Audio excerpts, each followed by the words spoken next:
ஒருவேளை சோற்றுக்காக உடல் வாடிட கையேந்தி ஓடுகின்றோம் உயிர் வாழ்ந்திட.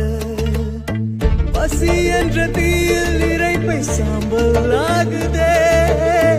மனிதநேயம் எங்கே இங்கே செத்து போனதே. காசு காசு காசு பணம் படப்போதையா நீங்க உங்க காசு என்னையா கோடி கோடியா சேர்த்து வச்சு எங்கேயா கொண்டு போக போறீங்க? செத்தா கூட அருணாக்குடி அத்து விட்டுட்டு உள்ளதுக்கு நான் வணங்குற கடவுள் என்ன கைவிட்டதும் இல்ல, நான் கெட்டதும் இல்ல. நெஞ்சுக்குள்ளே